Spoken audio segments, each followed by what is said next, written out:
So as you know, we are in the midst of a disastrous Democrat-created government shutdown, and it is Democrat-created, but I don't think they're getting really the blame that they should.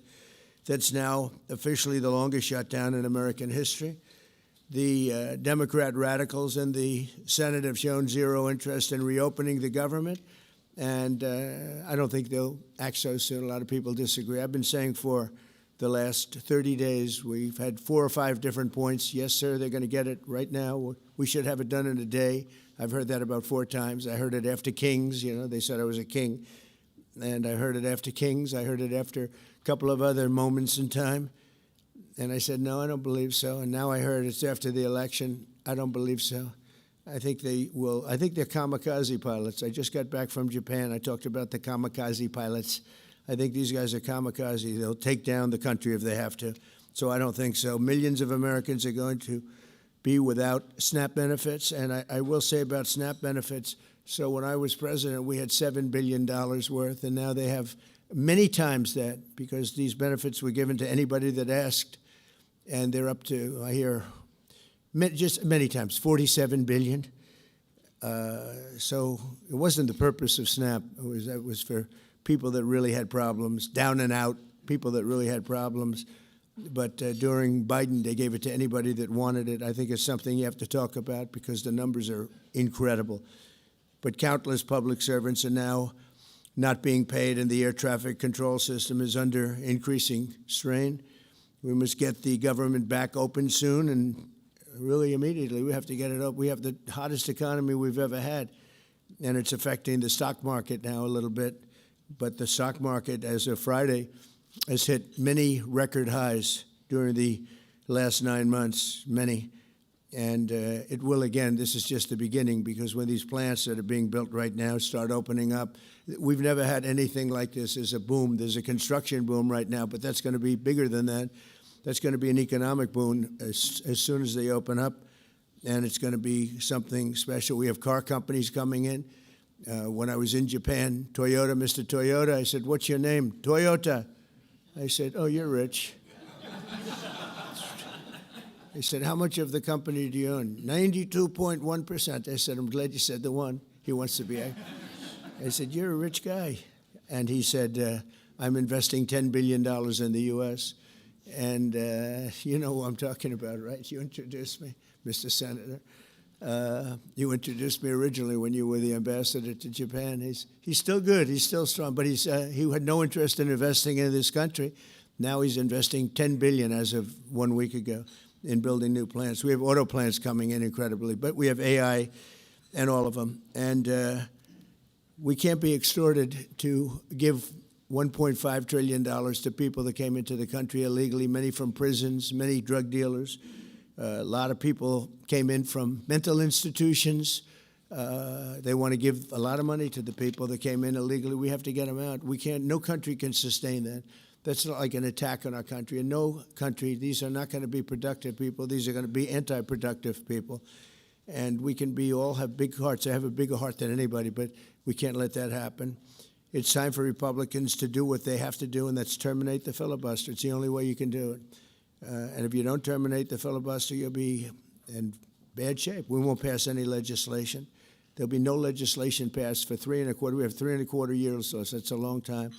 But when they can't do an extension, and John, I think they've done an extension every single time they've ever been asked forever. This is the first time they haven't done an extension. Extensions are supposed to be easy, but if they won't do an extension, they won't do any bill, even a simple bill. And we should do our own bills. We should get out. We should do our own bills.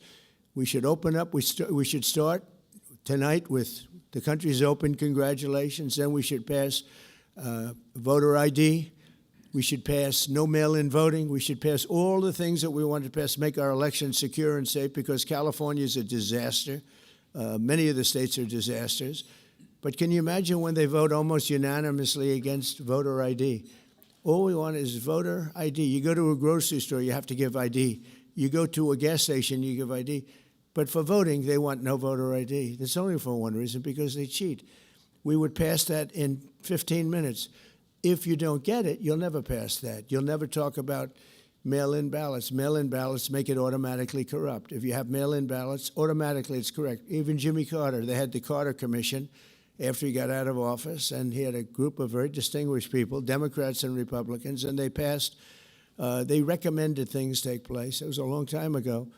And they said about mail-in ballots, if there is mail-in ballots, there will definitely be corruption because, they pass through too many hands. I mean, you go in to vote, and they want your card. Even me, I went into Palm Beach. You go in to vote, they want your card, you're this, you're that. They say, I'm sorry to do this, sir, but I have to look at your identification. I said, that's all right. I love that. But, you're really not going to get away with much. It was very, very professional and very good, the way it's supposed to be. But these people don't want that. They have legislation in California where it's illegal to ask somebody for voter ID. If you ask somebody for voter ID, if you're an official, and you say, I'd like to see your voter ID, they can arrest you, okay? They can arrest you because they want to cheat, and they get away with it, and the Republicans let them get away with it, and we won't do that if we have the filibuster. So we're going to talk about that a little bit, and we're going to see if we can sway, because I know we have a lot of, not a lot, I'd say half feel this way, maybe a little bit less than half, and it's time to have a really good talk. If I thought that they weren't going to pass the filibuster, I wouldn't even bring it up. They're going to pass it within the first hour. If they take power, and it's more likely that they take power if we don't do it, because we're not going to be passing any legislation. They're not going to approve anything. We're going to go 3.25 years. There won't be one bill that we're going to pass, because the easiest thing to pass is exactly right now what they won't pass. And they'll do that, and they'll wreak havoc. But let's assume they get in. They're doing it anyway, so it wouldn't matter. They're doing it anyway. And, I have a case where I have great U.S. attorneys that can't be approved because of the blue slips. The blue slips, I think you should terminate blue slips, too. It's a mental termination because it's really a custom. But if you have a Democrat senator or two is bad, but it doesn't make any difference. If you have one senator writes a negative letter on some great U.S. attorney, we had it in Manhattan, Southern District, Jay Clayton, one of the most respected lawyers in the whole country, by far, one of the most respected, and couldn't get approved. The courts approved him. The courts couldn't believe it. They did it like instantly. He went to the best schools, got the best marks, top of his class. Everything was perfect. I mean, he was led the perfect life. Went to Sullivan and Cromwell. Almost immediately became the head of Sullivan and Cromwell. The most prestigious law firm, I would say, in the country, just about. Whether it's Sullivan or two or three I could name, but Sullivan, I would say, really, maybe number one. He was the head of Sullivan and Cromwell for like 20 years. He went to the SEC, was flawless. He did it for me. He was the SEC chairman. He was flawless. Then he went to Apollo, where he was the chairman of Apollo, and was flawless. Everything went good. The stock went through the roof and everything. I asked him to go to the Southern District, and he said, I'll do what you'd like to do, sir. This is a very high-quality person. But he couldn't get approval from Schumer. Schumer didn't approve him. The best student, the best schools, everything. He's like flawless. And the courts actually said, you're not approving Jay Clayton, right, Lindsay? You heard this. The courts actually interceded, and they approved him.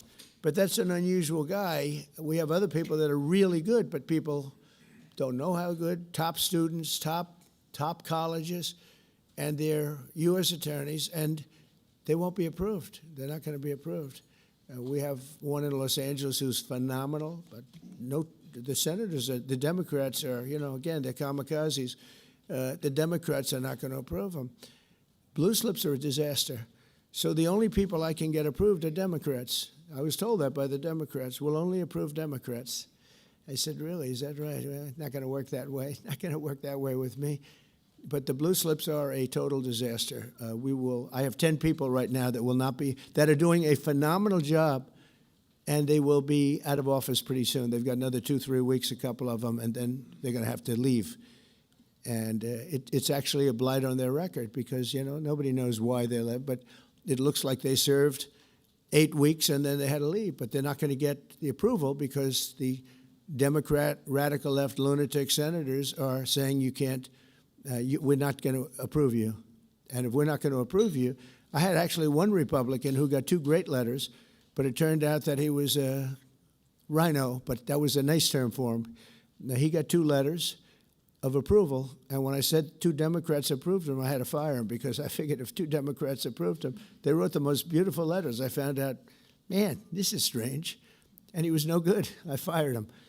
He was really not much of a Republican. The recommendation of that one wasn't such a good recommendation. Someday I'll tell you who recommended him, but it wasn't exactly the best. But when I saw when I saw the 2 senators from Virginia gave him glowing marks, Tim, I said, let me see this. I read the most beautiful letters I've ever seen. I said, I called him up. I said, sorry, you're fired. Get the hell out of here. But it's a horrible thing. Blue slips is a horrible thing because I have the right to pick judges and I have the right to pick U.S. attorneys, and this takes away the right from me. And I think we're going to go to court on it, and we'll see what happens in court. But it gives the president, it takes away the right of the president to pick people to serve on the court and to serve as U.S. attorneys, which is very important. But the biggest thing is the filibuster. We have to get the country going. We will pass legislation at levels you've never seen before, and it'll be impossible to beat us. By the way, if they do, they're going to do it anyway, and they are going to immediately do the filibuster. And when they do the filibuster, they're going to pack the court. They want at least 5 justices. Now I hear it's up to 5. I actually heard up to 7 and up to 9, okay? They want new judges. They want to pack the court, and they will do it in the first day, maybe the week. Maybe they'll slow it down because there's no reason to rush. But they'll do it first week. They'll vote on this, and I have friends over there that are Democrats. I'm close to a lot of people. And I asked them about that because some people say, well, maybe they won't do that. I mean, they destroyed the career of Manchin and Sinema, and they got them out. They were the only objectors. Nobody else is going to object. They're going to do it the first day. They're going to pack the court. They're going to make D.C. a state, and they're going to make Puerto Rico a state. So now they pick up 2 states. They pick up 4 senators, okay? You think you have problems? They're going to do all of the things. They're going to pick up electoral votes. It's going to be a very, very bad situation. And it's done. It's done. As soon as they attain power. Now, if we do what I'm saying, they'll most likely never attain power because we will have passed every single thing that you can imagine that it's good and all good for the country. And there'll be no reason to. If we don't do that, people will say they're not doing much and they're in power. So the good news is we did the great, big, beautiful bill, and it's the greatest thing we could have done.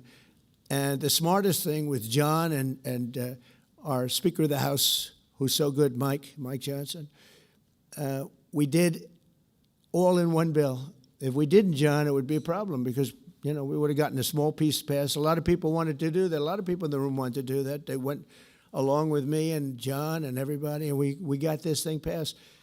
Honestly, it's 4 years' worth of goodies.